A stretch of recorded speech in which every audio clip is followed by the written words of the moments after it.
আসসালামু আলাইকুম। আজকে আমরা এসেছি ঢাকার উত্তরখান এলাকায় একটি স্যামসাং এলইডি টিভি সার্ভিসের জন্য। এটি স্যামসাং 40 ইঞ্চি এলইডি টিভি। এটি সমস্যা হয়েছিল, পাওয়ার আসতো না, পাওয়ার বোর্ডটা জ্বলে গিয়েছিল ইলেকট্রিক্যাল প্রবলেমের কারণে।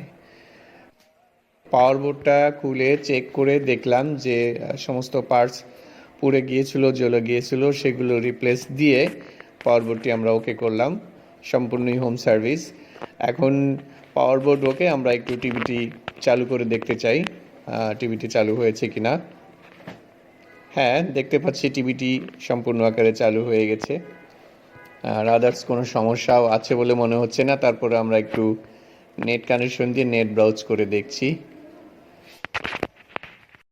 হ্যাঁ, নেট ব্রাউজ করে দেখছি যে আর কোনো সমস্যা নেই। তো এরপরে আর একটু বলি, সেটা হচ্ছে যে কোনো ব্র্যান্ডের এলইডি টিভি যে কোনো সমস্যার কারণে আমাদের স্ক্রিনে দেওয়া নাম্বারে কল করুন। আমাদের সার্ভিস প্রতিনিধি আপনার বাসায় গিয়ে আপনার সার্ভিস প্রদান করবে। ধন্যবাদ সবাইকে, ভালো থাকবেন। আসসালামু আলাইকুম।